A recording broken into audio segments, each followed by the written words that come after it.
Question number 1. The coefficient of static friction between a block of mass m and an incline is 0.3. देखो यहाँ पे μs की value दे रखी है, that is coefficient of static friction. What can be the maximum angle theta of the inclined with the horizontal so that block does not slip on the plane? Question अब पूछ रहा है कि maximum angle inclined का कितना हो सकता है. Okay, maximum angle of inclination हम लोग कितना रख सकते हैं such that there is no slipping.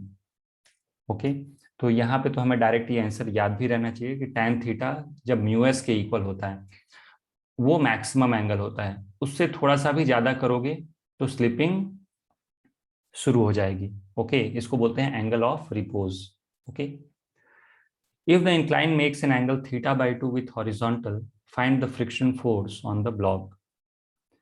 फिर बी पार्ट में बोल रहा है कि अगर जो एंगल थीटा बाई 2 हो, पार्ट ए में आप जो थीटा कैलकुलेट करोगे तो यहाँ पे ये एंगल यदि थीटा बाई 2 है तो कितना फ्रिक्शन फोर्स लगेगा.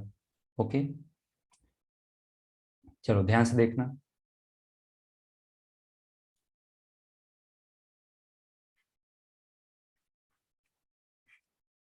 तो लेट अस से कि जो एंगल थीटा है maximum value of theta is theta assume कर लो. तो let us assume maximum angle is theta. Maximum angle is theta. Okay, इस एंगल पे क्या होता है, अब स्लिपिंग होने ही वाली है. इससे थोड़ा सा ज्यादा कर दोगे तो स्लिपिंग होना शुरू हो जाएगा. ओके, तो यहाँ पे फॉर दिस थीटा फ्रिक्शन क्या लगता है, मैक्सिमम वैल्यू पे अपने लगता है. Okay, so at this theta slipping is just likely to occur. Slipping हो नहीं रही है, स्लिपिंग बस हो जाएगी. ओके, इसे एंगल थोड़ा सा भी हमने ज्यादा इंक्रीज किया तो सो वी कैन से कि at this angle slipping is just likely to occur.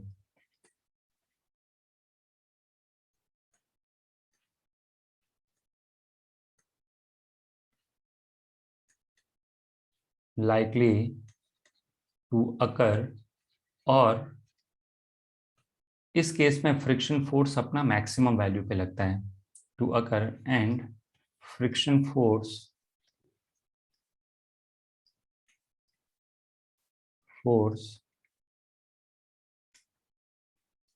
and friction force acting will be maximum.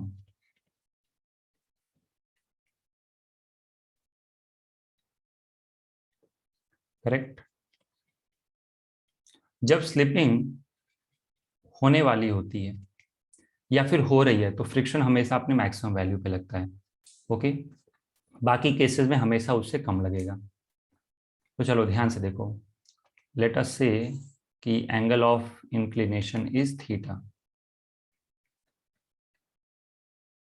This angle is theta.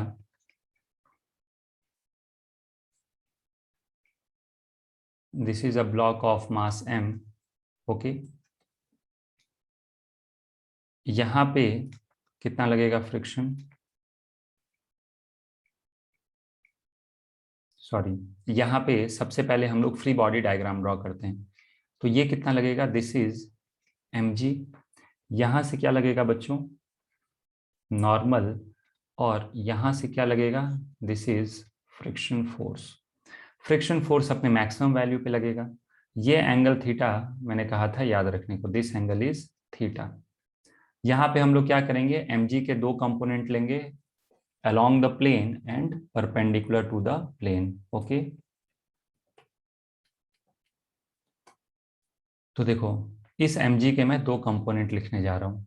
Okay, ये फोर्स है mg नीचे की तरफ, इसका एक कंपोनेंट आ जाएगा इस तरफ कितना, mg cos theta, and this component is mg sin theta. तो मैंने क्या कर लिया, mg के दो कंपोनेंट लिख लिए, साइन कंपोनेंट और कॉस कंपोनेंट. अब ओरिजिनल डायग्राम में इसको हम हटा देते हैं ताकि अपने को कल कंफ्यूजन ना हो. ये मैंने हटा दिया. अब देखो नॉर्मल जो है वो किसको बैलेंस करेगा, mg cos थीटा को। तो यहां से मिल गया मुझे normal force mg cos theta, correct. क्या स्लिपिंग जस्ट होने ही वाली है, हो नहीं रही है, तो फ्रिक्शन किसको बैलेंस करेगा, mg sin थीटा को। तो यहाँ पे फ्रिक्शन फोर्स कितना लगेगा, mg sin थीटा। और क्योंकि स्लिपिंग जस्ट अब होने ही वाली है, मेरी बात समझ में आ रही है, ये तो मैंने अभी सिर्फ फोर्सेस को बैलेंस किया। अब स्लिपिंग होने ही वाली है तो फ्रिक्शन अपने मैक्सिमम वैल्यू पे लगेगा। मैक्सिमम फ्रिक्शन क्या होता है बताओ, maximum friction is equal to mu s into N, जिसको हम लोग म्यू इंटू एन भी लिख देते हैं generally. Okay, this is mu m g cos theta. तो क्या मैं बोल सकता हूं कि since slipping is just likely to occur, friction force acting will be equal to maximum friction, जिसको कुछ बच्चे लिमिटिंग फ्रिक्शन भी बोलते हैं। कितना हो जाएगा ये, mu m g cos theta. मैं एस लिख दूं क्या, क्योंकि क्वेश्चन में म्यू एस लिखा है तो मैं यहाँ पे म्यू एस लिख देता हूँ, एम जी कॉस थीटा। तो इन दोनों इक्वेशन में हम डील करेंगे, this is one, this is two. तो from one and two, from one and two, क्या मैं बोल सकता हूं कि m g sine theta is equal to mu s m g cos theta, correct. समझ में आ गया। तो यहां से एम जी कैंसल हो जाएगा, tan थीटा, अब ये मैथमेटिक्स आप खुद कर लेना, एम जी से एम जी कैंसल हुआ, कॉस थीटा को लेफ्ट साइड में लेके आ गए, तो sine theta by cos theta is tan theta, and this is equal to mu s. तो ये जो आंसर है, ये मैंने क्या कहा था, ये तो हमें याद भी होना चाहिए। ओके, ये याद रखना है अपने को कि स्लिपिंग जब होने ही वाली होती है तो ऐसे केस में tan थीटा और कोफिशिएंट ऑफ स्टैटिक फ्रिक्शन में क्या रिलेशन होता है, ये tan theta is mu s. तो यहाँ से आप थीटा भी निकाल सकते हो, tan inverse mu S,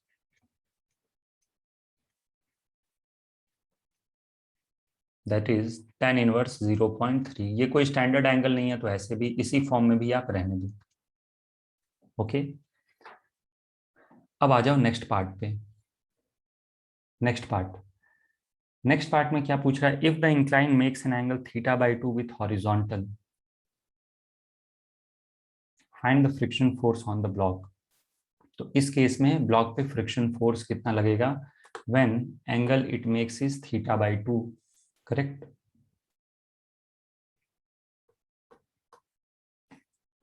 B part, B part important है। ओके,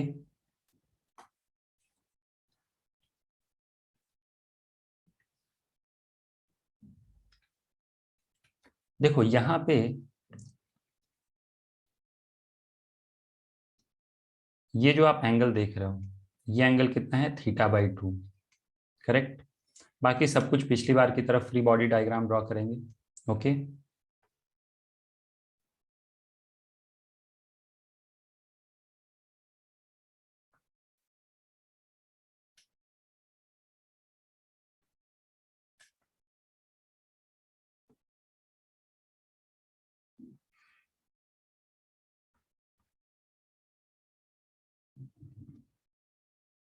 अपने को ये भी पता है कि दिस एंगल इज कितना, थीटा अपॉन टू। ओके, तो अब क्या करेंगे बच्चों, हम लोग कंपोनेंट्स लेंगे, mg के दो कंपोनेंट्स लेंगे।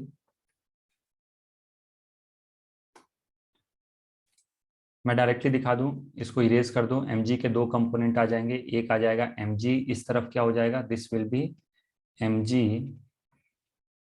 cos theta by to, and this component will be mg sin theta upon two, correct. समझ में आ रहा है, ये मैंने क्या किया, ये मैंने लिख लिया कंपोनेंट्स ऑफ mg, इसको आप ऐसे कट कर दो।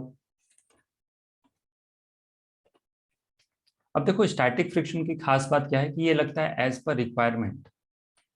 ओके, तो देखो F इज इक्वल टू कितना है, जैसे नॉर्मल किसको बैलेंस कर लेगा, mg cos theta by two को, normal will be equal to mg cos θ/2, correct. अच्छा, ऑलरेडी मैंने आपको बता दिया कि ये ब्लॉक स्लिप कब करेगा। ये ब्लॉक स्लिप करेगा या स्लिप करना शुरू करेगा when angle is theta. Theta से थोड़ा सा बढ़ाओगे तो स्लिपिंग शुरू होगी, थीटा से कम है तो ब्लॉक स्लिप नहीं होगा। तो पहले तो आप यही लिख सकते हो। ओके, क्या लिखोगे कि since theta is less than θ/2, since θ/2 is less than theta, this implies block does not slip या block does not move, block does not slip, क्योंकि जो फ्रिक्शन फोर्स अवेलेबल है ना वो सफिशिएंट है हमारे लिए, एक्चुअली वो जरूरत से ज्यादा है। देखो यहाँ पे नॉर्मल ने क्या किया, mg cos θ/2 को बैलेंस कर लिया, और फ्रिक्शन किसे बैलेंस करेगा, mg sin θ/2 को, mg sin θ/2। अच्छा, what is maximum value of friction, इतना फ्रिक्शन तो हमें चाहिए, what is maximum value of friction, maximum value of friction is μs, okay, into n. This is equal to μs mg cos θ/2। अब जब आप इन दोनों forces में कंपेयर करोगे ना, और आपको यदि मैथ्स आ जाए तो आप देखोगे कि मैक्सिमम फ्रिक्शन ज्यादा है। अब आप बोलोगे कि सर हम देख के कैसे बताएं, तो आपको मैथ्स का फंक्शन आना चाहिए। देखो, एक तरफ पहले था mg sin थीटा, करेक्ट। क्या ये पिछले केस में mu s mg cos theta से इक्वल था? क्या मेरी बात समझ में आ रही है? देखो, आप ऐसे लिख लो, पहले जो पार्ट हमने किया था वहां पे क्या था, f is equal to mg sin theta, F max कितना था, mg cos theta, sorry mu s mg cos theta, correct. ये जब हमने पहले पढ़ा, अब जैसे जैसे थीटा डिक्रीज होता है, क्योंकि थीटा हमने डिक्रीज किया तो साइन थीटा भी डिक्रीज होता है। इसका मतलब जब आप एंगल थीटा से लेके θ/2 लाओगे तो ये वैल्यू कम हो जाएगी, और जब आप एंगल थीटा कम करते हो तो कॉस थीटा बढ़ता है। इसका मतलब एफ यहाँ पे डिक्रीज हो गया और एफ मैक्स क्या हो गया, बढ़ गया। क्यों? क्योंकि थीटा पे दोनों सेम थे।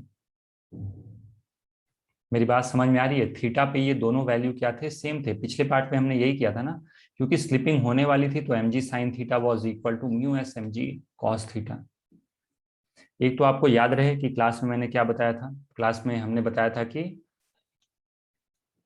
थीटा लेस देन, मतलब अगर जो एंगल थीटा की वैल्यू एंगल ऑफ रिपोज से कम है तो स्लिपिंग नहीं होगी, अवेलेबल फ्रिक्शन हमारे पास ज्यादा होता है, रिक्वायर्ड फ्रिक्शन कम होता है।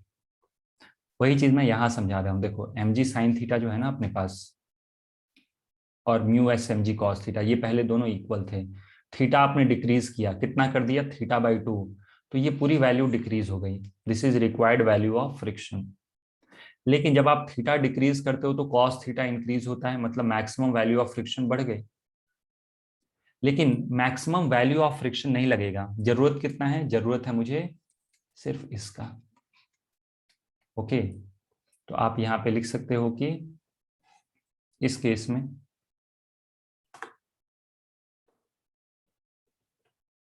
यहाँ पे आ जाओ, तो यहाँ पे मैं क्या बोल सकता हूँ, F is less then F max, मतलब नो स्लिपिंग, स्लिपिंग तो नहीं होगी।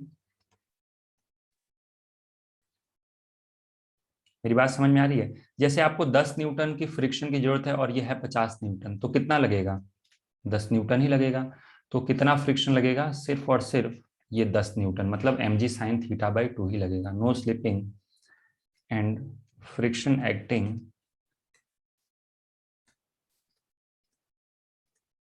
Acting on block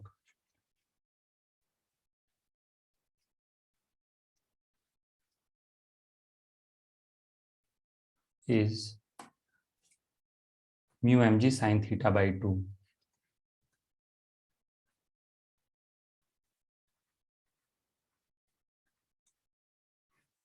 correct, sorry mu नहीं, कहाँ था ये, mg sin थीटा बाई 2 था, यस। इतना फ्रिक्शन फोर्स लगेगा किस पे, ब्लॉक पे। समझ में आ गया?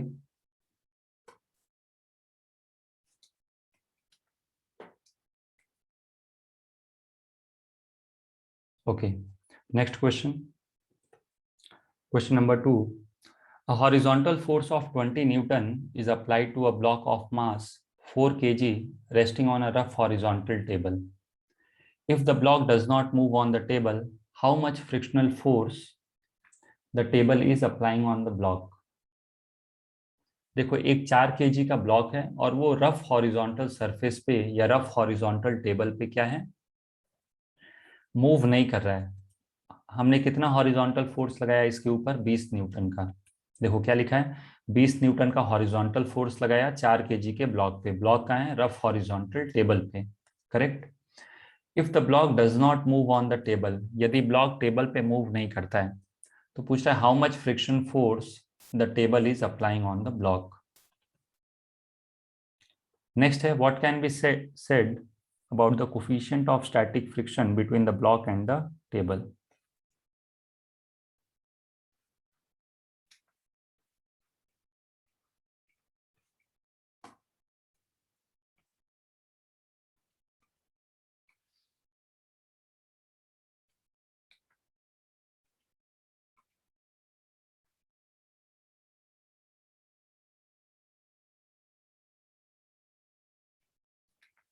तो ये है बच्चों 4 kg का block, correct.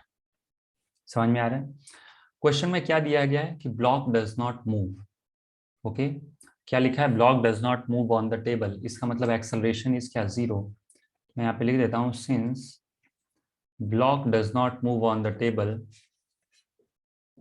Block does not move on the table. Okay, यदि ब्लॉक टेबल पे मूव नहीं कर रहा है, since block does not move on the table, this implies acceleration of block is 0, और यदि एक्सेलरेशन 0 है तो नेट फोर्स इज 0। ओके, यहां से हॉरिजॉन्टल फोर्स कितना लगाया हमने बच्चों, बताओ, F is equal to 20 newton, correct. समझ में आ रहा है?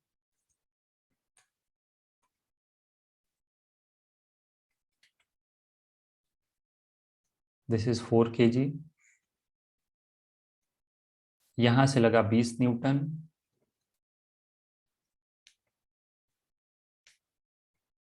यहां से फोर्स कितना लगेगा, नीचे लगेगा mg,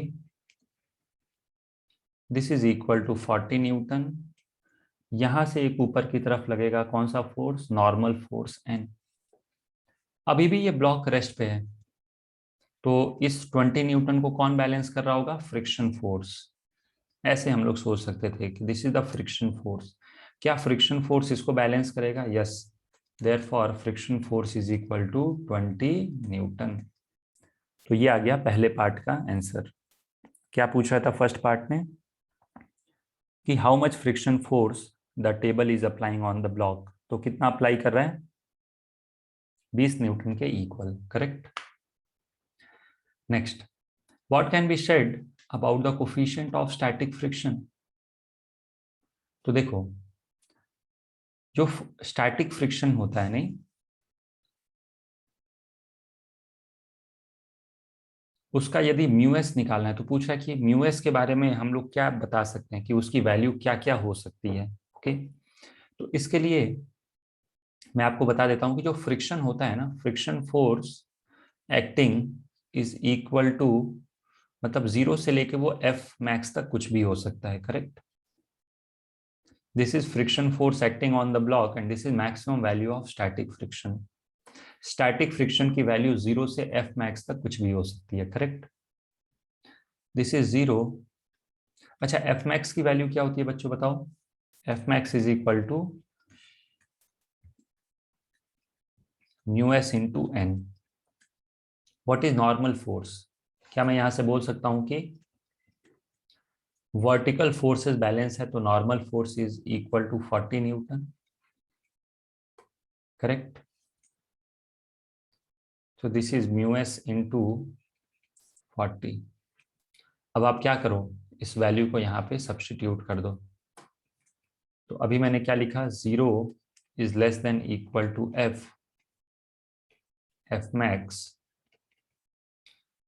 दिस इंप्लाइज, यहां से आप ये लिख लो कि जो एफ मैक्स होगा दिस इज ग्रेटर देन और इक्वल टू एफ मैक्स कितना है, म्यू एस इंटू 40, और एफ कितना है बच्चों, 20। तो यहां से मैं क्या लिख सकता हूं कि mu S is greater than और इक्वल टू 20/40। 20/40 क्या हो जाएगा, 0.5। मतलब जो कोफिशिएंट ऑफ स्टैटिक फ्रिक्शन है उसकी मिनिमम वैल्यू हो सकती है 0.5, और इससे ज्यादा कुछ भी हो सकता है। Okay, next question number 3। Coefficient of static friction between the block of 2 kg and the table is 0.2। इस केस में एक 2 kg का ब्लॉक है, देखो this is a 2 kg block. Okay, तो कोफिशिएंट ऑफ स्टैटिक फ्रिक्शन कितना है, 0.2। What should be the maximum value of m, इस m की मैक्सिमम वैल्यू क्या हो सकती है, so that the blocks do not move, ताकि ये ब्लॉक मूव नहीं करे। ओके, g की वैल्यू हमें 10 लेनी है, स्ट्रिंग्स और पुलिस का मास हमें 0 अज्यूम करना है, लाइट और स्मूथ अज्यूम करना है। ओके, फ्रिक्शन कहाँ पे है, सिर्फ और सिर्फ हॉरिजॉन्टल सरफेस पे।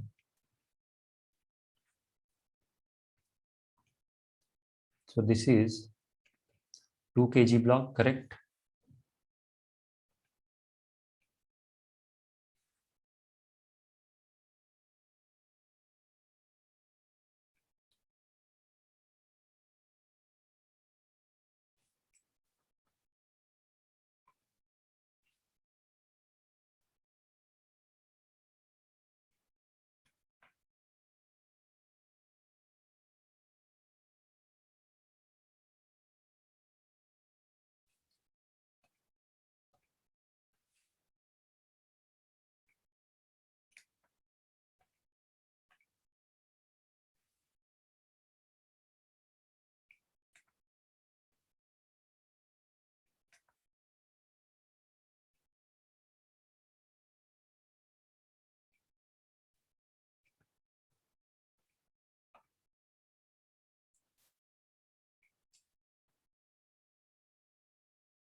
देखो this is a block of mass small m, correct.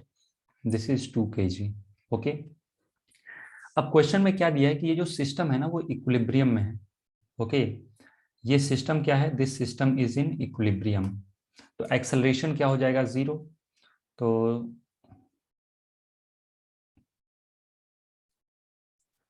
देखो यहाँ पे क्या लिखा है, आप चाहो तो एक बार रीड कर सकते हो। क्वेश्चन में लिखा है कि ब्लॉक्स डू नॉट मूव, यदि ब्लॉक्स मूव नहीं करते, okay, if the blocks do not move, तो क्या मैं ऐसा बोल सकता हूं कि acceleration of blocks is 0? Yes. तो acceleration of each block is 0। दोनों ब्लॉक्स के लिए acceleration क्या है, 0। तो चलो फ्री बॉडी डायग्राम ड्रॉ करते हैं। This is 2 kg and this is block of mass m। This is 2 kg block, this is block of mass m। नीचे क्या लगेगा, mg। ऊपर क्या लगेगा, टेंशन। इसका एक्सेलरेशन क्या है, 0। 2 kg पे देखो नीचे क्या लगेगा, mg। This is mg which is equal to 20 newton, correct. ये m अलग है, इस m में कंफ्यूज मत होना। ओके, ऊपर कितना लगेगा, नॉर्मल। नॉर्मल इसको करेगा बैलेंस, यहां से क्या लगेगा, टेंशन T, और यहां से क्या लगेगा, फ्रिक्शन। ओके, अब देखो आप ये मैक्सिमम मास कैलकुलेट करना चाहते हो, मतलब फ्रिक्शन भी मैक्सिमम लगेगा। यस, तो मैं डायरेक्टली यहाँ पे ये भी बोल सकता हूँ कि जो फ्रिक्शन की वैल्यू होगी वो मैक्सिमम होगी। क्यों? क्योंकि आप मैक्सिमम मास यहाँ पे रखना चाहते हो, तो मैक्सिमम मास तभी होगा जब फ्रिक्शन मैक्सिमम हो। ओके, तो क्या यहाँ पे मैं बोल सकता हूँ कि इस केस में सेकेंड डायग्राम में टेंशन mg को बैलेंस करेगा? Yes.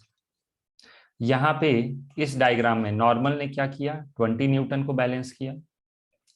Normal is equal to 20 newton, correct. और फ्रिक्शन किसको बैलेंस करेगा? Friction will balance tension. तो f max is equal to tension, और एफ मैक्स की वैल्यू भी अपने को पता होती है, कितना? म्यू इंटू एन, या फिर म्यू एस इंटू एन के इक्वल हो जाएगा, करेक्ट। एफ मैक्स की जो वैल्यू होती है ये होती है mu s into normal. What is mu S? Mu S की वैल्यू है 0.2 एंड नॉर्मल इज 20। ओके, तो ये आ गया 4 न्यूटन। तो टेंशन कितना आ जाएगा? Tension will be equal to 4 newton, correct. Therefore, from equation 3, tension is equal to F max and this is equal to 4 Newton. मुझे क्या कैलकुलेट करना है? मुझे कैलकुलेट करना है mg। तो mg कितना हो जाएगा? टेंशन। तो फ्रॉम इक्वेशन 1 ही लिखा था, यस। तो इक्वेशन 1 से मैं क्या लिख सकता हूं? mg is equal to t is equal to 4 newton. This implies small m is equal to 4 by g, correct, that is 4 by 10। ऐसे लिख लो क्या? m into 10 is equal to 4। this implies m is equal to 0.4 kg। मतलब this is maximum मास। इससे ज्यादा मास अगर जो हुआ 0.41 हुआ तो फिर ये सिस्टम इक्विलिब्रियम में नहीं रहेगा, ब्लॉक्स रेस्ट पे नहीं रहेंगे, ब्लॉक्स मूव करने लगेंगे। 0.4 से कम होगा तो वो फ्रिक्शन बैलेंस कर लेगा, और उस केस में जो फ्रिक्शन है वो मैक्सिमम नहीं लगेगा। ओके, मैक्सिमम फ्रिक्शन कब होगा? जब ब्लॉक का मास मैक्सिमम हो। यदि ब्लॉक का मास आप कम करोगे तो फ्रिक्शन जो है वो एज पर रिक्वायरमेंट लगेगा। ओके।